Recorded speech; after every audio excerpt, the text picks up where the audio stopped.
Well, I want to welcome you to NRB, another edition of NRB Live.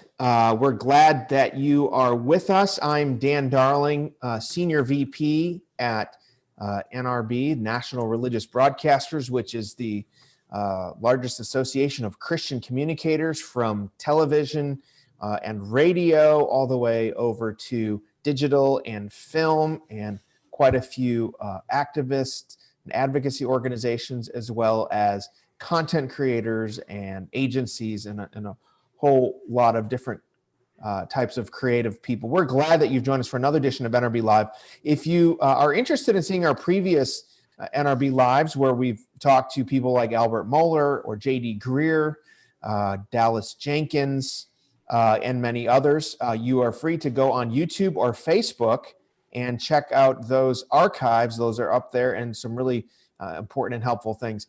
I'm grateful to have with me Warren Bird, who is, I believe, Vice President of Research at ECFA, the Evangelical Council for Financial Accountability. I'm sure you're well aware of ECFA.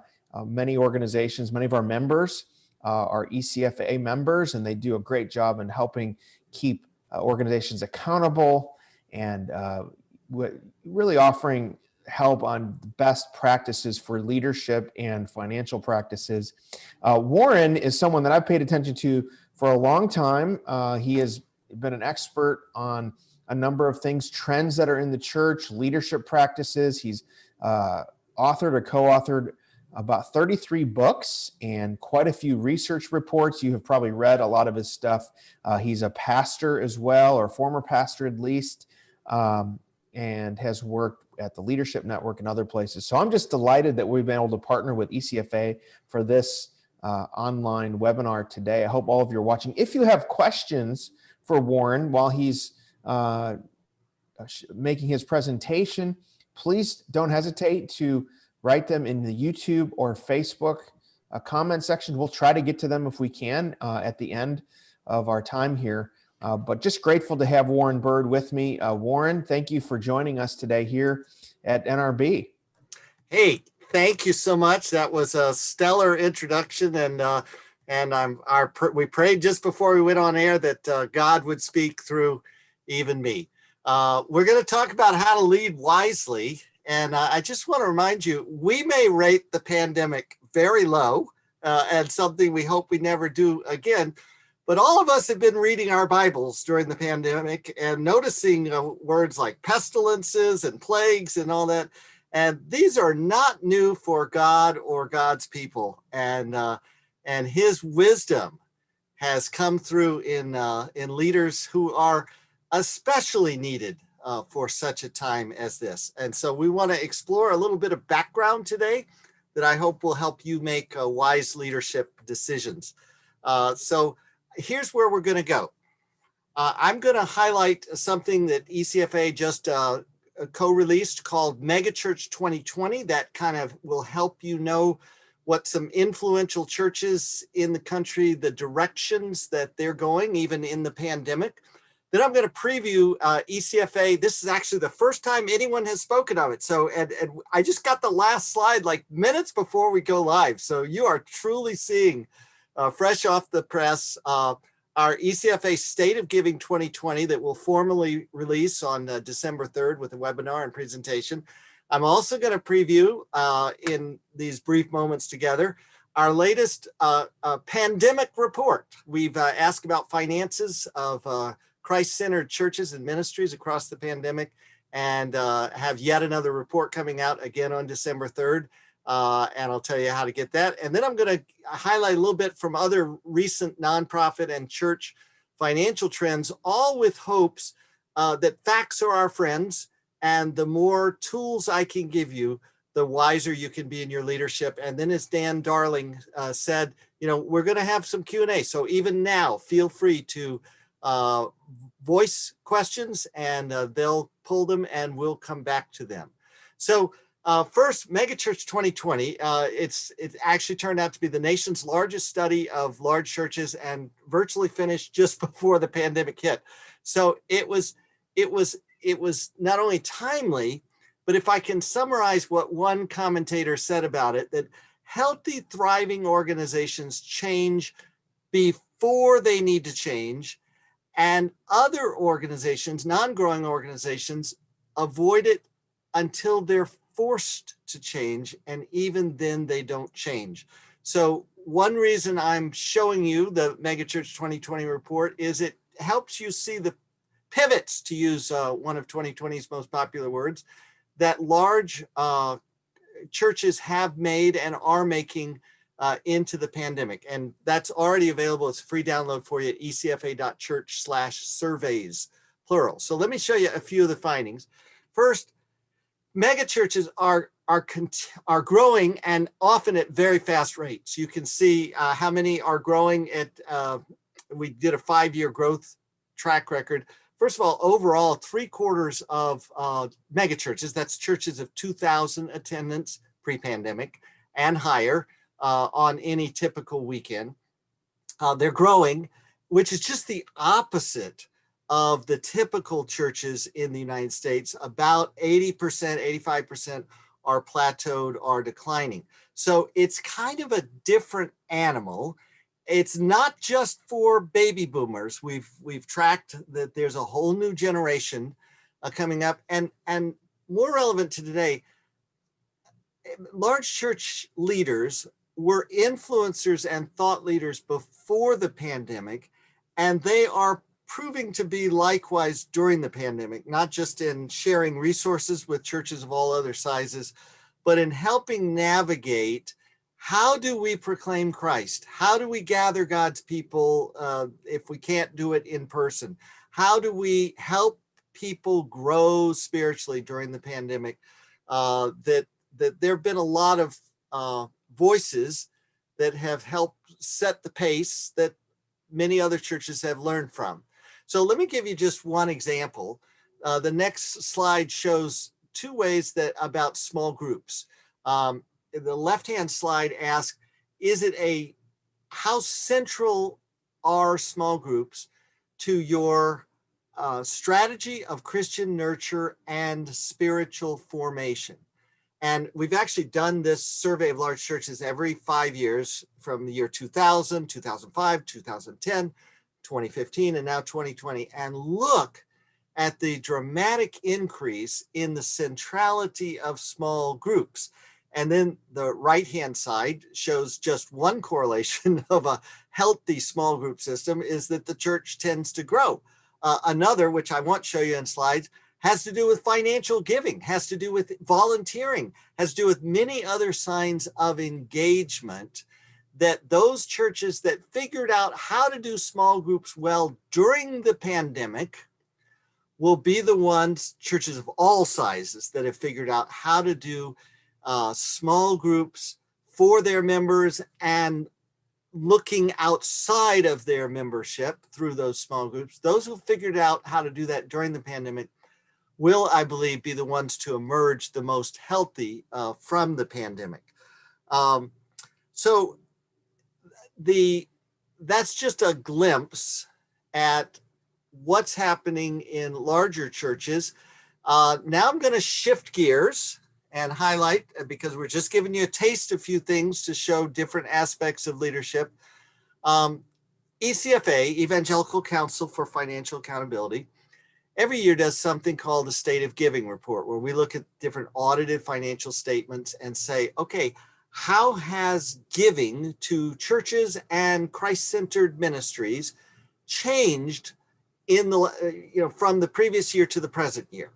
And here's a 10-year chart that shows that for 9 of the last 10 recorded years, there has been an increase in giving to ECFA members. And just for those of you, of our roughly 2,500 members, a little over 300 are churches, and the rest are nonprofits that range from crisis pregnancy centers to prison ministries to broadcasters that NRB would represent. So the point here is to show that there has been a positive momentum over 10 years that I'm going to show you later on another slide that even a pandemic is not likely to quash. And again, God knows what's ahead. God is the provider of us, but God is not thrown by pandemics. They are not new to him. He has navigated his people through them many times in the past, often with the gospel spreading. So that's a glimpse of kind of how the financial growth has continued to occur for Christ-centered ministries. Now I want to take another way of looking at it and say that ECFA members, which could be seen as a proxy for the evangelical world as a whole, you can view income in roughly three slices. The biggest slice there is cash giving. And on average, among our 2,500 members, 58% comes from checks, cash, online giving, and the like. And that's roughly $14 billion. The next, another slice in the blue is non-cash giving. And that's gifts in kind, donated services, and the like. And then finally, you have other income, such as from tuition, program fees, investment, and so forth. And that would represent 28% of the whole. Now, interestingly, we took a whole bunch, and I know you can't see this in detail. You just see a whole bunch of pie slices that are different shapes. And that's the impact I wanted to show you. We took a whole lot of ECFA's groups and we said, okay, what percent of their total income comes from cash giving? And that's the bright green slice you see, and you see it really changes. In the upper left corner, child sponsorship, 99% of their income comes from donors. Like we support, my wife and I, a Child Through Compassion, and what we give each month helps make up the lion's share of budget of a ministry like Compassion, up to 99% on average. All the way to the other side, you see in the bottom right, education has its lowest percentage that comes from cash giving, 18% on average across those schools that are part of us. And whereas they get, schools get tuition and other things, that's by and large where their funding comes from.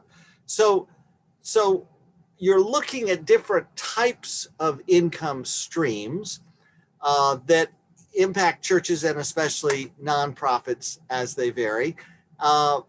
So during the pandemic, leadership of all of these organizations has had to look and say, okay, how is that going to impact our cash giving? Can we do the annual fundraiser in person, the gala affair, or the charity walk or whatever? Probably not. Are we going to have to do something else? Is that going to affect our income?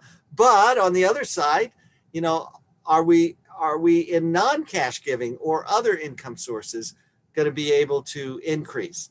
And to our surprise, this is a slide I really want to linger on. Let me explain it. We did 3 surveys during the pandemic, ECFA conducted, each about 3 months apart, and each asking, as you look to the next 3 months, what is your outlook about the finances for your particular ministry or church? Are you, and we gave them 3 choices, are you optimistic, are you uncertain, or are you pessimistic? And the first time we did it, I really thought that we would see a lot of uncertain, and then maybe pessimistic would be next, and then optimistic would be the third group. And yes, the PPP payroll protection program had come out, and that had given absolutely a boost. But look on the left-hand column there, and I'm speaking mainly to nonprofits today. So 46%, that was the larger group of the 3, said they were optimistic. This was a survey conducted in May, about May through July in your outlook. Then let's continue on. We conducted another survey in August, asking for the next 3 months, August, September, and October. And whoa, look at the optimism increase by, let's follow that bottom row, by nonprofits in particular, from 46 to 63%. Now, that's still not as optimistic as churches were until now. Now, look in the right-hand column, and this is just what I tallied this morning for our upcoming report, how nonprofits are saying 67%. So this is a rise in their optimism about their finances for the next 3 months, November, December, and January. The uncertain column is next at 23% and only 11%. And notice how that pessimism column has gone down. And notice how nonprofits are more optimistic than our group of churches now, just slightly.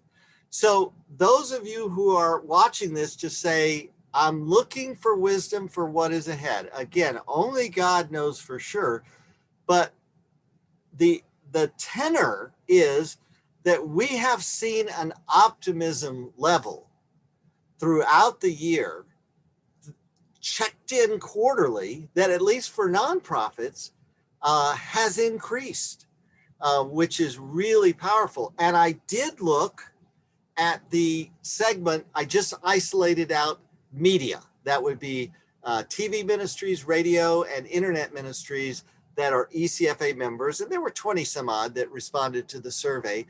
And their optimism level is even higher, which amazing. Okay, let me bring a little more information to you.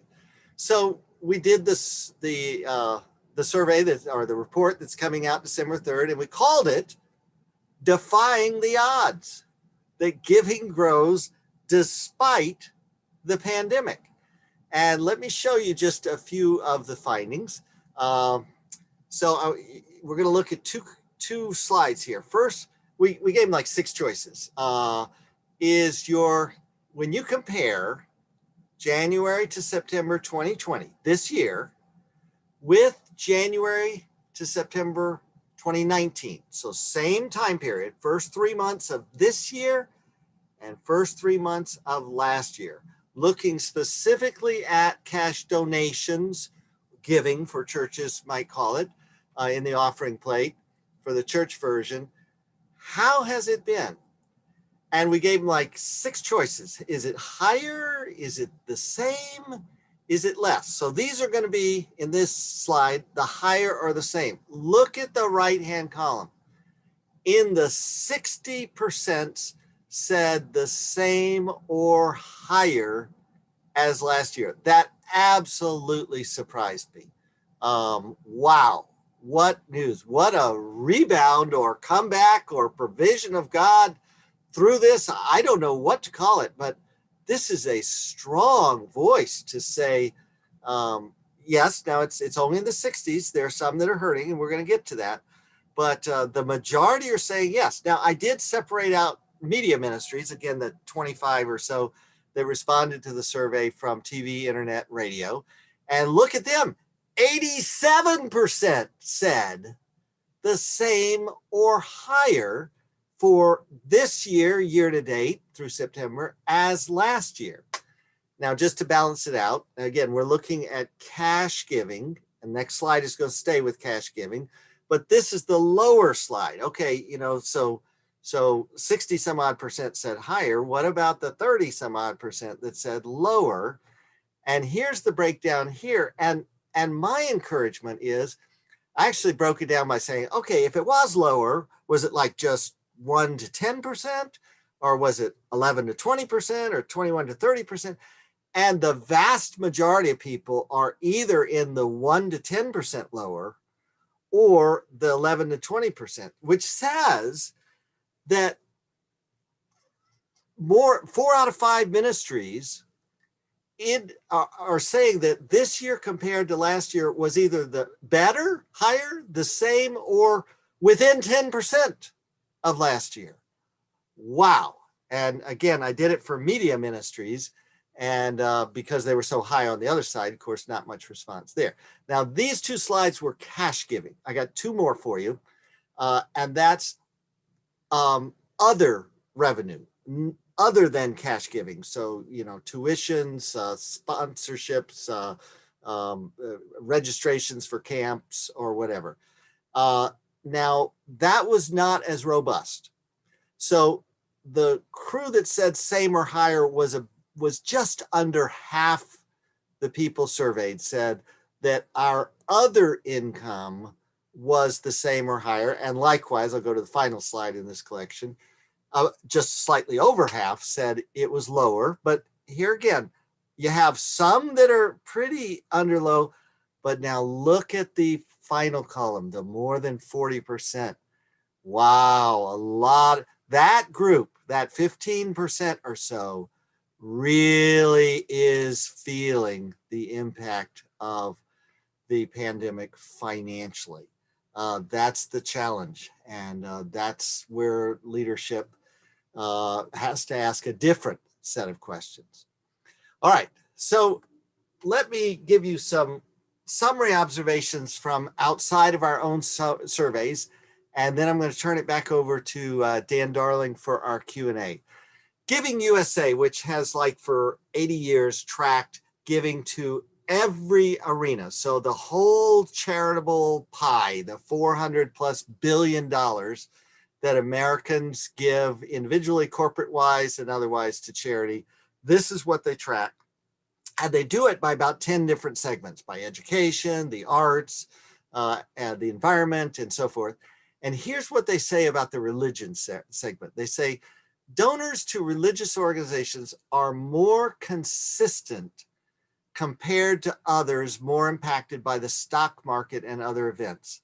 Several studies in 2019 supported the idea that membership and engagement levels are closely linked to giving behavior. So this ties back to what I said earlier about churches and small groups, and the connection that's strong on the relational level there tends to translate into giving. And likewise for nonprofits, the more the relationship is there with the donors and participants, the more, with everyone connected to it, the more the donations and other support come. Now, final big chart that I want to point you to is this too is from Giving USA. This looks at the last since 1979 to 2019. And the gold covered bars are the different recessions. And I want you to look at them carefully. Let's look at the early 80s recession. That total giving, and this is inflation adjusted dollars. So you're looking at the bars, not the line graph. The total giving to charity in the United States during that early 80s recession leveled, and then look how quickly it rebounded. Now let's look at the early 90s recession. It dipped, and then look how quickly it went up, and then a few years later really started growing. Now look at the early 2000 inflation. Recession. A dip of 2 years after, and then the giving upped again. Now look, though, at what we call the Great Recession in the 2007, 8, 9 range. A dip in giving, but in the years, look how quickly the rebound. By year 6, giving was already outpacing what it was at the first year of the Great Recession. So again, you've seen one recession, you haven't seen them all. But the track record is that giving does come back, and nonprofits do continue to thrive and stay on mission. So let me just make some summary observations, and then we'll go to the Q&A. Again, I want to affirm God is not unaware, he's not unable, and he might surprise us. My wife and I pray every day, every meal since March, that God would kill, remove, and destroy the pandemic for his honor and his glory, and that all the world would know that he did it. He hasn't answered that prayer yet, but he may surprise us in many different ways. Much optimism is present, building on the solid foundation of previous years. Most churches and Christ-centered nonprofits will financially survive the storm, and PPP was a boost. And since that point, both churches and nonprofits have tended to keep their staff and to trim in other expenses in order to meet their newly adjusted budget. I'd like to predict that those who entered the pandemic with preconditions, the comorbidities is the medical term that we hear a lot, will have the hardest time through and exiting from the pandemic. And that's why the book I wrote called Better Together on mergers is taking off even during the pandemic, because some are putting their arm around other churches and saying, okay, you entered it struggling, you're having a hard time, let me help you find a new future. Among charitable giving's ups and downs, the church giving and nonprofit giving will be among the less volatile and the more stable sectors. Now, you want to get these reports that I've been talking about, just go to ecfa.org/events, sign up for our webinar. You can sign up to say either I can't attend, just send me the replay and the reports, or I can attend, send me the link and the reports. But either way, you get the reports free, webinar free, everything. We just would love to serve you. So December 3rd, Michael Martin, ECFA's president, and I will make that presentation. Well, that was a whirlwind. Dan Darling, fire away. Let's see what you and others have to say. Well, Warren, that was really excellent content, and really underscoring what we have seen from other places too, that the giving community in the evangelical world is pretty strong, and especially during a crisis. We've seen this with several other research reports that we've featured and we've seen, and it underscores that. It's interesting to me, the optimism factor for immediate finances that you had. The lowest back in the early months of the pandemic was, I believe, media ministries. I'm not looking at it right now. It was at like 46%, but now it's up to 68%. Do you attribute the optimism? What do you attribute that to? Do you attribute that to the fact that ministries are looking around saying, you know what, God has sustained us and our giving has not dipped that significantly. Our expenses are lower because we've had to cancel things. Or do you attribute that to optimism about where a vaccine is on the horizon? The economy looks like it'll be pretty good in 21 if things start to open up and where the pandemic is behind us. What do you attribute the positivity to? Both those things you said, but I don't want to leave out that we all every week praise a God as our provider, sustainer. We all have stories of how we have seen him at work. I've heard countless ministries and churches tell uncanny stories. It's like, well, God knew we needed that, and of provision that's come in unexpected places. And yes, there have been some people, couples that look at each other and say, honey, we've had that money in the donor assisted fund for a rainy day, and I think this is a rainy day. So, let's support our favorite charity, our church, whatever.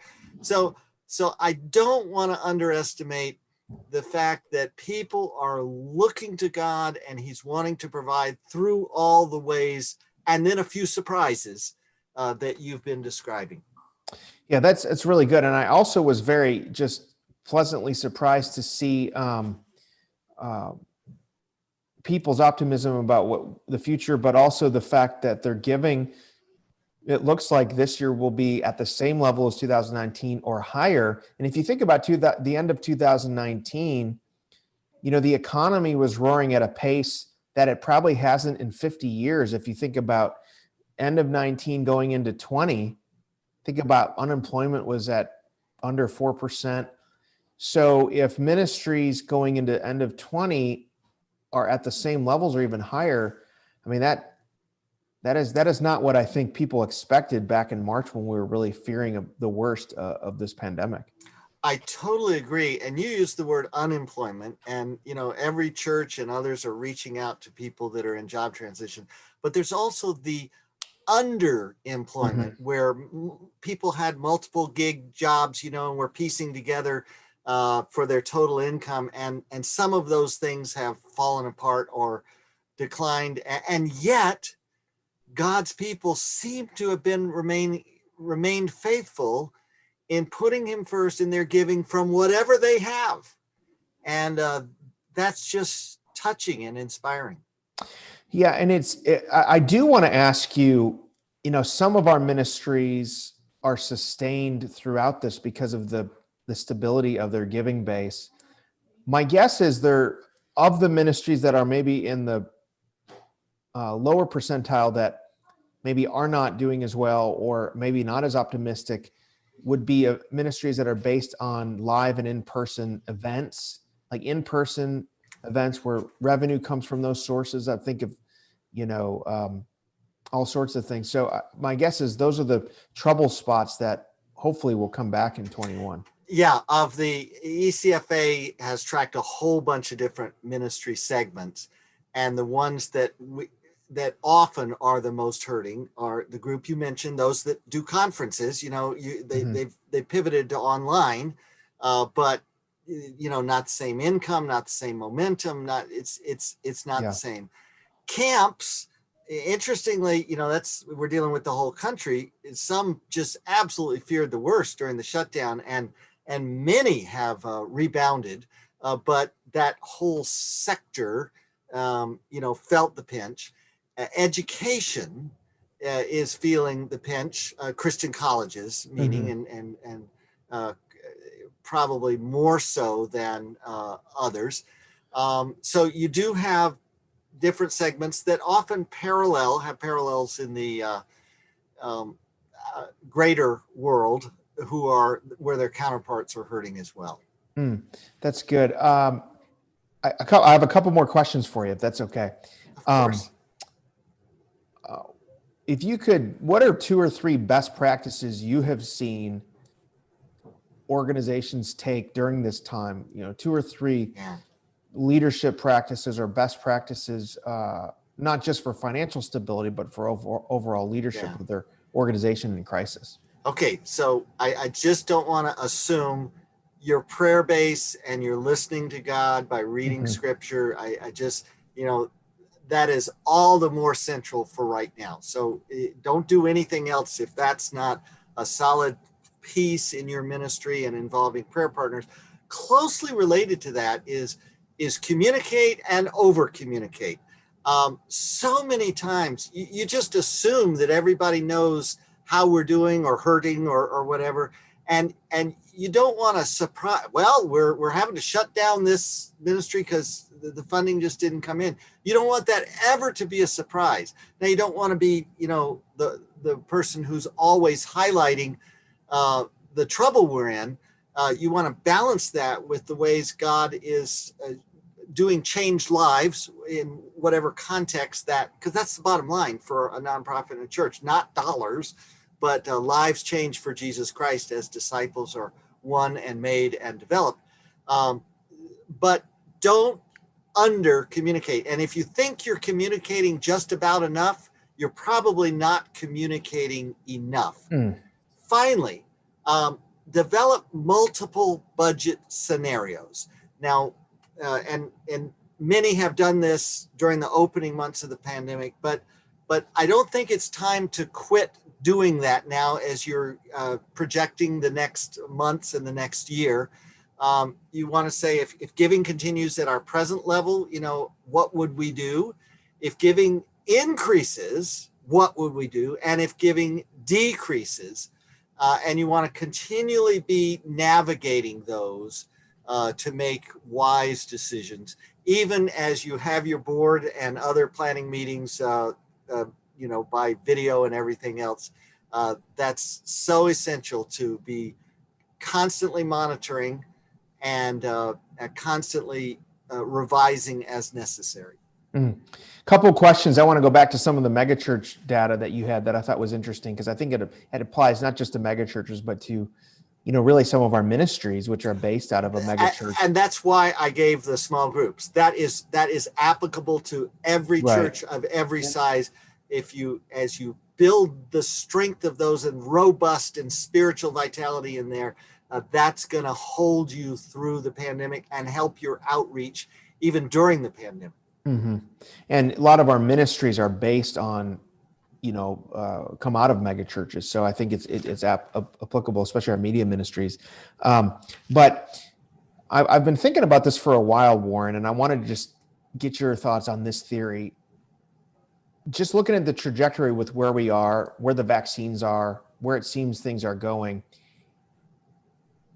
I mean, obviously a lot of things can change, but it does seem like Easter could be almost an inflection point, a comeback Sunday, where obviously churches are still gathering. They're gathering now. They're going to gather at Christmas, although, in some places they may have to go back to online because of rising cases. But it does seem like things are pointing toward Easter to where, folks who've been out of church for a long stretch because they've had to stay home because they weren't comfortable coming, or they just, they had vulnerabilities to the virus. Easter being a big comeback point, a big inflection point. Do you see that? Well, first, last Easter, we were all bummed not to meet in person. But because of all the online, I think more people heard the gospel around the world last Easter than ever before, just because of all the changes in technology. Nevertheless, we all missed being together, and Easter may be another step. But I want to emphasize, I've done a lot of study on how churches are regathering, and I think it has implications of all sizes. I think it has implications for ministries as well that do in-person things. It's going to be slow and gradual. It's not like everybody's going to say, oh, Easter, we're going back. Many people are testing the waters. Well, let's see if, it's working for others in churches who don't. I have asthma, I have this, I have that. I have a child with a special need that we should stay home. There are a lot of people waiting on the wings, and they are gradually working their way back in. So my encouragement is, and of course, the bigger the church, the harder it is to reopen, just because of the scale of things that are done, especially with children's ministries, because, toddlers just don't get social distancing, among other things. So my encouragement would be, don't put all the eggs in the basket of, okay, Easter, it's the grand opening and everybody come back. You will have a surge, but you'll have more of a surge if you have build-ups to that point and build-ups after that point. That's really good. I guess one more question. Two more questions, then I'll let you go. I know we've taken a lot of your time. I'm curious, with one of the phenomena during this pandemic is that the smaller your congregation or gathering, the easier it is to gather. It's harder to manage massive congregations. Are you seeing any trend toward smaller gatherings, smaller churches during this time? Of course, I guess the flip side is that smaller churches have less resources too. So, I mean, it's interesting. I'm curious your thoughts. Have you seen any pattern or trend there, or are things pretty much staying kind of where they are? Well, the smaller churches for in-person gatherings definitely have the leg up. They can do it better. But, there are still a lot of restrictions. Example, the church where my wife and I worshiped last Sunday probably has 300 pre-pandemic across 2 campuses. Well, due to physical seating limits and all, they had 4 different venues on campus. There was the sanctuary, the balcony had a handful, the overflow room where we used to have coffee there, that had 20 or 30. There was a room that used to be a Sunday school that they opened up and put a TV monitor and made that kind of a parents' overflow room. So everybody's trying to figure out, how do we keep welcoming people? And then they have a big awning outside for those that want to talk outside. And some churches even put the speakers outside for, some family members. Well, you can go in, but I'm going to stay outside and worship that way. So every church that's trying to figure out how do we open the doors as much as possible, I think is wise right now. Do what you can. I know it's stressful. I know you've got both the online and the in-person to juggle. So you want to make it manageable. But the smaller churches right now can gather, keep working to figure out how to do it. And most important, don't just gather the faithful. Come up with excuses. There are people all around us who are hurting. We've got friends, neighbors, relatives who are anxious, stressed, and worse, and are more open to spiritual conversations than ever before. Make a safe way to invite them with you to your group or to your larger church gathering. That's really good. And obviously this has led to I think the strengthening of church media ministries. And that's one of the areas that we're really focused on here at NRB convention. A lot of our churches have had to step up and really strengthen their media ministries. And if I can, as we close here, if I can segue to encouraging folks to think about coming to Texas in March for the NRB convention.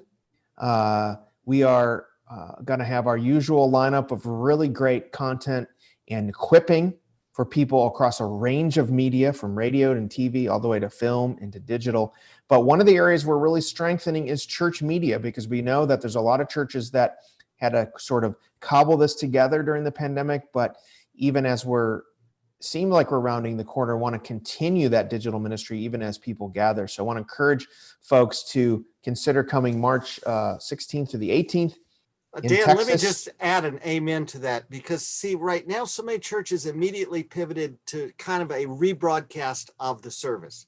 And that's good for those who didn't have it before, and that opened the door. My wife and I sure love being able to worship in that way during the opening months of the pandemic. But now a lot of churches are saying, okay, rather than just replaying what happens in person for the internet, what can we do that's uniquely internet that will help reach people, disciple people in ways that the in-person couldn't do? And that's where gatherings like yours, where people see other models and get training and ideas, is very important. Yeah, it really is. So we want to encourage folks to come March 16th to the 18th to Texas, to the Dallas-Fort Worth area at the Gaylord Texas. We have a lot of programming for churches and church media and digital media.